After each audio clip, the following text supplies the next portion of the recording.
Kampung keluarga berkualitas adalah wilayah setingkat desa di mana terdapat integrasi dan konvergensi penyelenggaraan pemberdayaan dan penguatan institusi keluarga untuk meningkatkan kualitas sumber daya manusia baik di keluarga dan masyarakat. Nah, ini peran kampung keluarga berkualitas dalam pencapaian keluarga berkualitas. Jadi untuk menciptakan keluarga yang berkualitas ini harus adanya pendampingan dan pelayanan pada keluarga dengan resiko kejadian stunting. Nah, jadi ini tugas-tugasnya, nanti bisa dibaca.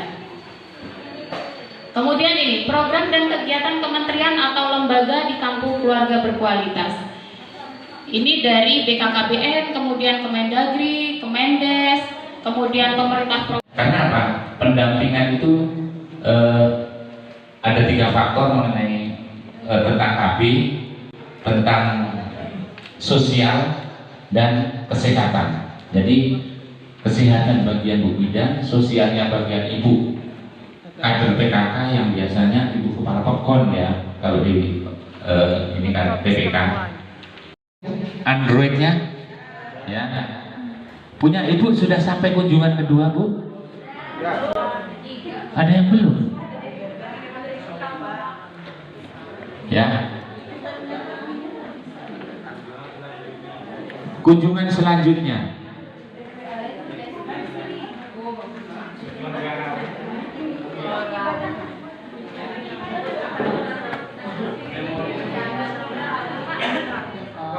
Kurang pintar, belum tulis sportif juga. Oke, pengertian dari tim pendamping keluarga. Pendamping keluarga adalah sekelompok orang yang terdiri dari bidan, kader PKK dan juga kader KB. Nah, 3 kelompok orang tersebut itu merupakan dari tim pendamping keluarga. Apa sih tugasnya? Yaitu meliputi penyuluhan, kemudian fasilitasi rujukan, kemudian juga fasilitasi bantuan sosial serta surveillance atau pengamatan. Dalam arti mengamati siapa aja yang beresiko stunting, kemudian untuk terpenuhi alat komunikasi dan jaringan kita terpenuhi, maka pelaporan TPK atau pelaporan TPK bisa dilakukan secara manual seperti yang Pak Nabil bilang tadi. Nanti ada visum ada laporan manualnya, dan nanti juga ada visum bulanan yang mungkin ibu-ibu sudah pernah isi tiap bulannya itu ya, yang dikumpulkan ke Balai Pelindung KB gitu ya. Itu salah satunya adalah bukti dari pencatatan dan pelaporan. Oke, sudah selesai. Mungkin itu ya yang saya dapat sampaikan, karena memang ini materi yang sangat normatif gitu ya, karena ini sudah dijalankan Ibu tiap bulannya gitu ya. Saya hanya mengulang saja. Mungkin nanti yang bertanya bisa sampaikan di akhir. Demikian pertanyaan dari penyampaian dan juga pemaparan dari saya. Apabila kurang lebihnya mohon maaf. Assalamualaikum warahmatullahi wabarakatuh. Keluarga. Nanti kalau Bapak Ibu sekalian, dari materinya Pak Eko ini yang belum belum puas ya, nanti kita adakan kalau bertanya jawab dicatat aja ya. Gimana Bapak Ibu tadi? Terus bisa diteruskan? Ya, sekarang yang berapa? Yang 12 ya. Jadi tentang stunting dan 1000 HP. Ya, yang pertama pengertiannya, apa sih stunting itu adalah gangguan pertumbuhan dan perkembangan anak akibat kekurangan gizi kronis dan infeksi berulang yang ditandai dengan panjang atau tinggi badannya berada di bawah standar yang ditetapkan oleh Menteri Kesehatan yang menyelenggarakan urusan pemerintah di bidang kesehatan ya. Jadi stunting itu ditandainya dengan panjang badan berdasarkan umur. Jadi kalau anak itu dibandingkan anak-anak seusianya dia lebih pendek, coba diukur lagi, kemungkinan besar dia stunting. Ya, stunting ini diakibatkan oleh kekurangan gizi atau infeksi yang berulang. Ya, jadi kekurangan gizi ini bisa menyebabkan infeksi. Apa sih infeksi itu? Nggak cuma infeksi yang berat, batuk, pilek, demam itu juga termasuk infeksi. Nah, infeksi juga dapat menyebabkan kekurangan gizi kronis. Jadi sebenarnya ini kayak ayam dan telur, mana yang duluan? Kekurangan gizi bisa menyebabkan mudah terkena infeksi. Terkena infeksi juga dapat menyebabkan kekurangan gizi. Jadi inilah rantai yang harus kita putus. Nah, penyebab stunting ini secara luas adalah ini. Ada kurang asupan gizi selama hamil. Jadi gizi anak stunting itu harus diperhatikan sejak dari dalam kandungan, bukan setelah lahir aja ya. Jadi dari hamil diperhatikan, kemudian kebutuhan gizinya kurang tercukupi bisa juga. Kemudian kurangnya pengetahuan ibu mengetahui tentang pengetahuan gizi. Kemudian kurangnya pengetahuan dalam pola asuh, terbatasnya akses pelayanan kesehatan. Misalnya si anak tuh sakit, tapi karena akses pelayanan kesehatannya jauh, akhirnya dia sakitnya lama nggak sembuh-sembuh karena nggak dibawa berobat. Nah, itu dapat jadi salah satu penyebab stunting. Kemudian terus turut memahami apa yang dirasakan oleh komunikan yang kita ajak bicara ini. Jangan dia lagi sedih kita ajakin bercanda ketawa-ketawa, nggak pas ya. Empati, kemudian dukungan, kita beri dukungan terhadap masalah yang sedang dihadapi, kemudian sehingga nanti akan timbul rasa positif ya. Kemudian harus ada kesamaan antar komunikator dan komunikan. Nah, jika tadi ciri-cirinya sudah ada semua, dalam komunikasi ini sudah tercapai semua, maka nanti akan menghasilkan fungsi-fungsi ini. Fungsi dari KAP itu ini. Pertama, mengenal diri dan orang lain, ya. Kemudian mengetahui dunia luar, menciptakan hubungan yang bermakna, mengubah sikap dan perilaku. Ini yang penting ya, mengubah sikap dan perilaku. Misalnya, yang tadinya sebelum kita ajak komunikasi, sebelum ada komunikasi antar pribadi, si ibu ini nggak pernah mau ajak anaknya ke posyandu. Setelah kita ajak komunikasi, kemudian ibu ini mau berubah sikapnya, jadi mau ke posyandu. Nah, itulah fungsinya KP, salah satu contohnya itu ya. Kemudian juga bisa untuk berfungsi sebagai bermain dan mencari hiburan, ya, ngobrol-ngobrol sambil bercanda.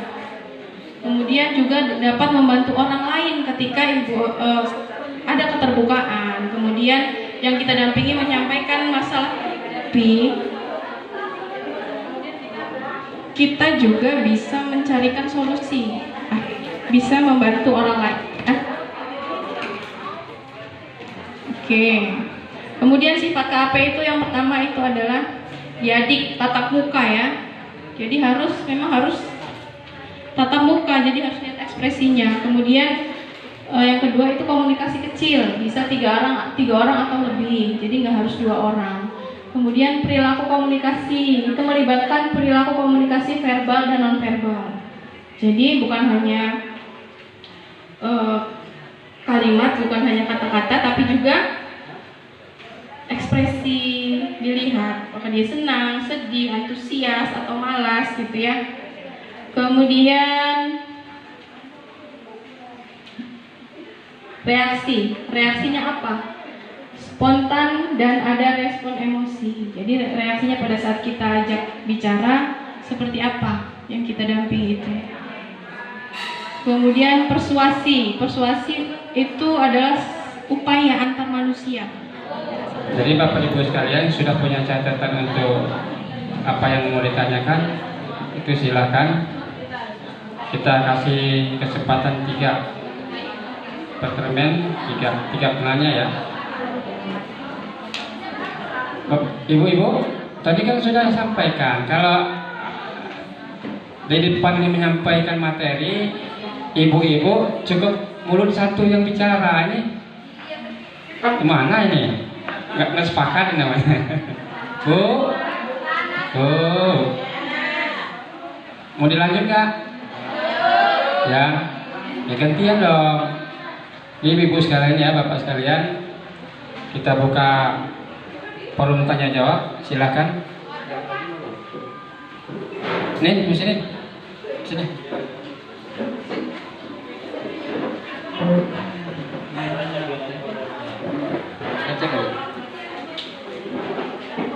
Silakan Bapak Ibu. Untuk sesi pertama 3 penanya dulu. Silakan.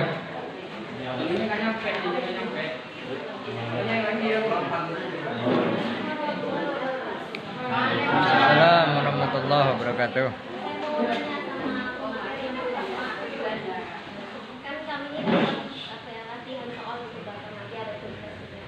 Itu di nomor 15 tentang atribut keluarga berkualitas. Pertanyaannya, atribut kampung keluarga berkualitas secara umum dapat diintegrasikan dan dikonvergensikan oleh tim pendamping keluarga. Maksudnya diintegrasikan dan dikonversikan itu apa Bu? Tapi kayaknya nggak terjelaskan di tadi Mas. Terima kasih.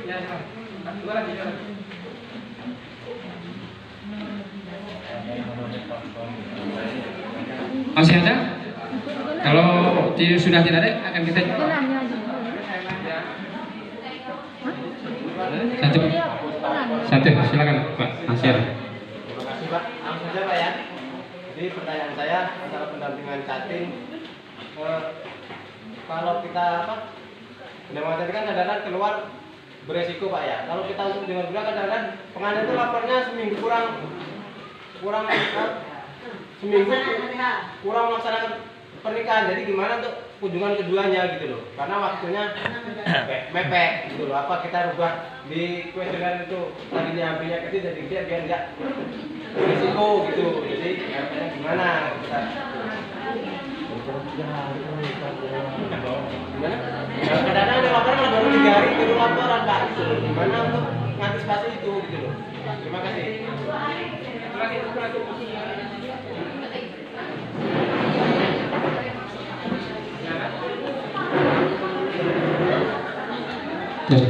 Masih ada? Ibu atas pertanyaannya. Tadi kan ada atribut kampung keluarga berkualitas ya. Ada apa sih rumah data, kemudian PAUD, posyandu. Nah, maksudnya diintegrasi atau konvergensi. Ini maksudnya sama-sama duduk bersama siapa melakukan apa.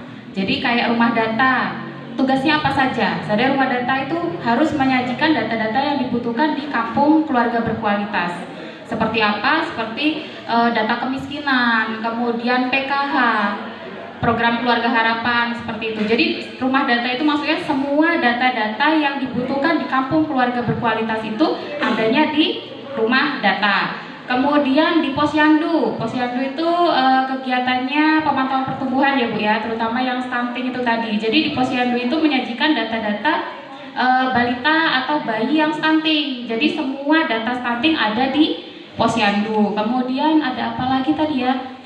Bina keluarga lansia ya, BKL. Nah, itu data-data lansia. Kemudian di lansia itu permasalahannya apa saja. Nah, itu adanya di BKL. Kemudian ada lagi di apa tadi ya? Bina keluarga balita ya. Semua edukasi tentang balita, kemudian permasalahan di balita tentang stunting segala macam semuanya ada di situ, termasuk dengan KIE itu tadi. Jadi ada edukasi segala macam ada di BKB. Jadi intinya siapa yang mengerjakan apa itu adanya di situ. Seperti itu. Dasarnya memang LC Will ini sebaiknya diisi 3 bulan sebelum nikah ya. Tapi pada kenyataannya mungkin gak cuma di kecamatan sini ya, kecamatan saya juga pun seminggu baru mau nikah baru daftar LC Will, bahkan 2 hari sebelum nikah baru daftar LC Will, bahkan udah nikah dia kan, gitu kan. Tadi belum daftar LC Will gitu ya. Nah, untuk mensiasatinya sebenarnya kalau untuk semisal dia seminggu sebelum nikah dia daftar LC Will gak apa-apa, daftar aja. Terus ketika dia hasilnya beresiko kan tadi katanya kan hubungan selanjutnya nggak apa-apa, meskipun hasilnya dia beresiko nggak apa-apa, nanti kan sertifikatnya tetap keluar, meskipun ditunggu beresiko nggak apa-apa, tetap lanjut nikahnya. Bukan berarti ketika dia beresiko dia nggak boleh nikah, bukan seperti itu ya, gitu, bukan seperti itu ya, nanti gak dimarahin orang kalau gitu ya. Intinya kalau hasilnya keluar dia beresiko, tetap nggak apa-apa dia menikah. Nah, gimana solusi nanti dia ketika dia beresiko, nanti pas kita kan ada mengisi kunjungan selanjutnya kan, ya.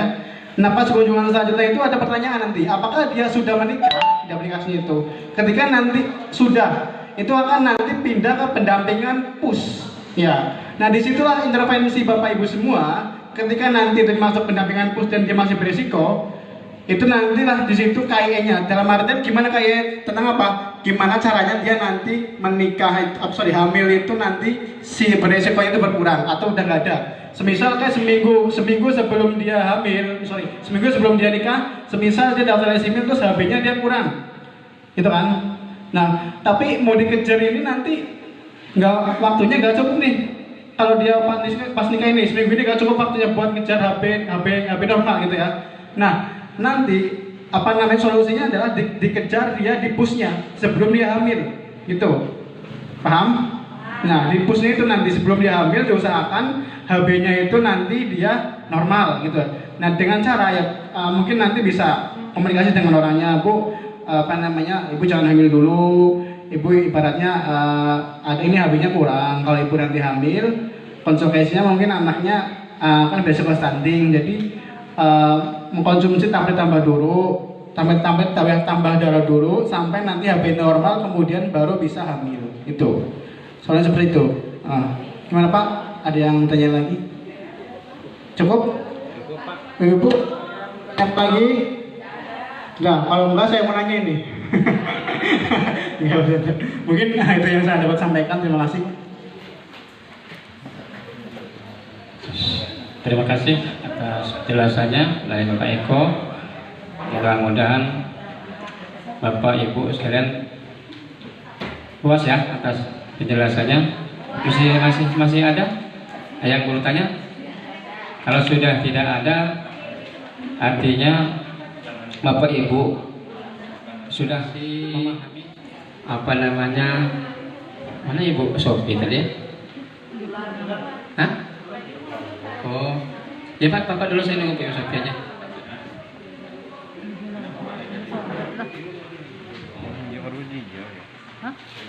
Pak Anwar ya, ada tambahan sedikit tadi lupa disampaikan ya, sebenarnya udah ada menunya.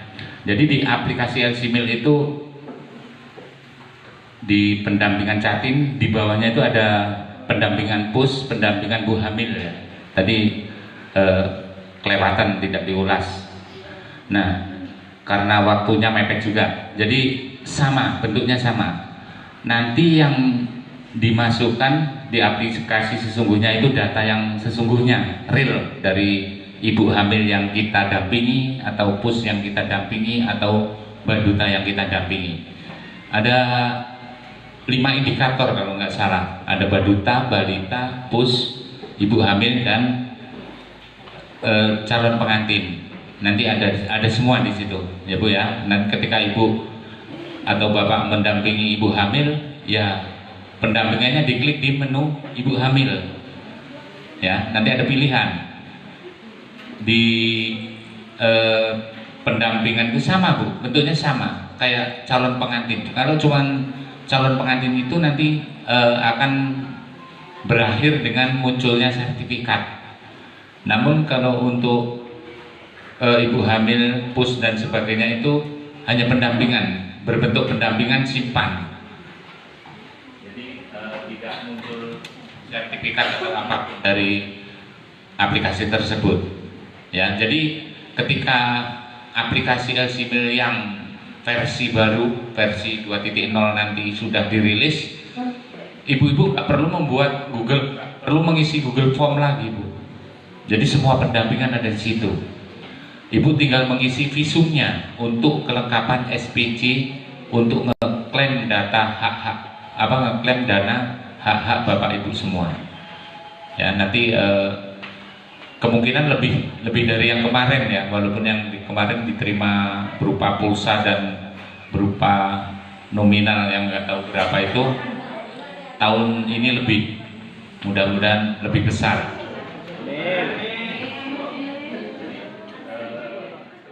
Itu aja.